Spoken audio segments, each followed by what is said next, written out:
চোখে দেখতে পাস না? হ্যাঁ, এখন যদি বড় ধরনের একটা দুর্ঘটনা ঘটে যেত তাহলে কি হতো? তুই এটা কি করিস? তোর এত বড় সাহস! ইচ্ছা করছে কি যে তোর চুল টেনে আমি একদম ছিঁড়ে দেই, তাহলে তুই বুঝতে পারবি এভাবে কেউ গাড়ি চালায় নাকি। গাড়ি চালাতে পারবি না, গাড়ি চালাস কেন? হ্যাঁ ম্যাডাম, আমার শাশুড়ির এভাবে মাইরেন না, উনি দেখতে পারেন নাই, দেখতে পারলে কি মারতো। এই, তোর শাশুড়ি দেখতে পানি তাতে আমি কি করব? আমার হাজবেন্ডের যদি কিছু হয়ে যেত? ম্যাডাম, উনি আপনার হাজবেন্ড? হ্যাঁ, ও আমার স্বামী। কেন, কি হয়েছে?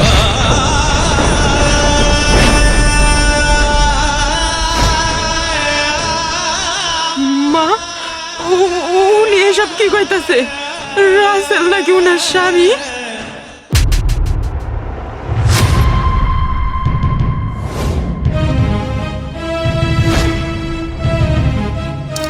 ছোট লোকের বাচ্চা, তোর এত বড় সাহস! তুই আমার হাজবেন্ডের নাম ধরে বলছিস? তোকে এত সাহস কে দিয়েছে? ও ম্যাডাম, ম্যাডাম, এটা আপনি কি করলেন? হ্যাঁ, আপনি ওর গায়ে হাত তুললেন। আপনি কি জানেন আপনি কার গায়ে হাত তুলছেন? হয়েছে আপনার গুণধর জামার প্রথম বউ। আমি হতে পারিনি মা, গোপালপুরা মা, আমাদের গোপালপুরা মা। আমি কি বলছেন আপনি?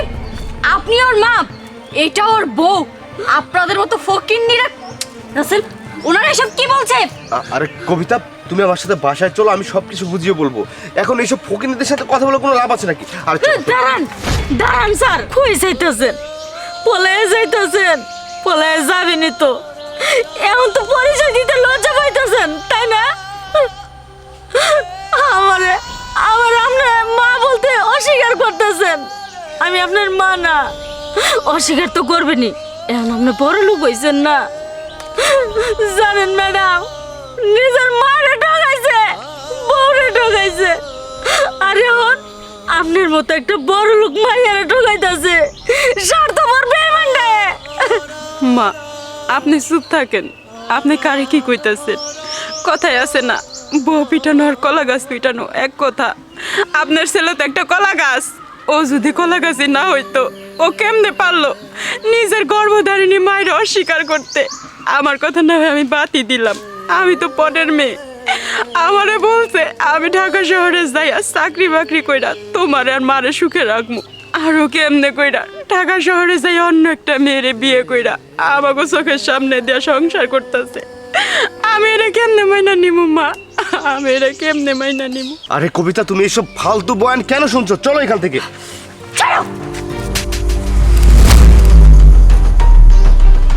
এতক্ষণ আমি শুধু দেখছিলাম যে তুমি সত্যিটা স্বীকার করো কিনা। আরে, একটা মায়ের কান্না কিভাবে মিথ্যে হতে পারে? ওনার দিকে তাকিয়ে দেখো তো, উনি তো একটা কথাও মিথ্যে বলছে না। মিথ্যে তো তুমি বলছো। তোমার মুখের দিকে তাকালেই বোঝা যাচ্ছে যে কে মিথ্যে বলছে আর কে সত্যি বলছে। কিভাবে পারলে তুমি এই কাজটা করতে? তোমার মা গরিব, তোমার আগে একটা বউ আছে। কই, তুমি তো আমাকে কখনো বুঝতে দাওনি। তুমি আমার বাবার কাছে এসে বলেছো তুমি ইতিম, তোমার বাবা মা নেই। আমার বাবা তোমাকে দয়া করেছে, দয়া করে আমার সাথে তোমার বিয়ে দিয়েছে, যাতে তুমি ভালোভাবে বাঁচতে পারো, তোমাকে যাতে কেউ অবহেলা না করতে পারে। আর তুমি কিনা তোমার বউকে, তোমার মাকে এভাবে অবহেলা করছো। কেন ঠকিয়েছো? তুমি তো শুধু তাদেরকে ঠকাওনি, আমাকেও ঠকিয়েছো। কি দোষ ছিল আমাদের বলো? সি রাসেল, সি, তুমি আমার সাথে এত বড় প্রতারণা করতে পারলে? আরে তুমি তো আমাকে বলেছিলে তুমি একটা ইতিম ছেলে। আমি তোমাকে ইতিম ভাবে বুকে টেনে নিয়েছিলাম, তোমাকে ভালোবেসেছিলাম। ভালোবেসে আমার টাকা পয়সা, ব্যাংক ব্যালেন্স, ব্যবসা প্রতিষ্ঠান সমস্ত কিছু তোমার হাতে তুলে দিয়েছি, এমনকি মেয়ে সহ তুলে দিয়েছি। আমার মেয়েকে তোমার সাথে বিয়ে দিয়েছি। আহ, তুমি যে এত বড় জাতীয় বেঈমান এটা আমার জানা ছিল না। আরে বিশ্ব রেকর্ড করে ফেলেছো তুমি। এমন একটা বেঈমানি করেছো, শুধু আমার সাথে না, আমার মেয়ের সাথে না, তোমার স্ত্রীর সাথে না, তোমার গর্ভধারী মায়ের সাথে তুমি বেঈমানি করেছো। তুমি জান্নাত পাবে না, জাহান্নামে হয়ে যাবে, বুঝতে পেরেছো? অতএব তোমাকে আমি আর জামাই হিসেবে মানবো না, আমার মেয়েও তোমার সাথে সংসার করবে না। আমার বোঝা শেষ হয়ে গেছে। এরকম রাউস কাউন্টেল পোলাপান আমার মেয়ের জামাই হতে পারে না। কবিতা, আমি রফিক চৌধুরী বলছি, এই মুহূর্তে দাঁড়িয়ে থেকে ওকে তালাক দিই। ঠিক আছে বাবা, ওর মতো স্বামীর আমারও কোনো দরকার নেই। 1 তালাক, আরে 2 তালাক, কবিতা 3 তালাক। কবিতা তুমি এসব বাবা চলো। আরে চলো। কবিতা বাবা মা মা আমি ভুল করেছি, দয়া করে তুমি আমাকে ক্ষমা করে দাও মা। আমি আসলে বুঝতে পারিনি।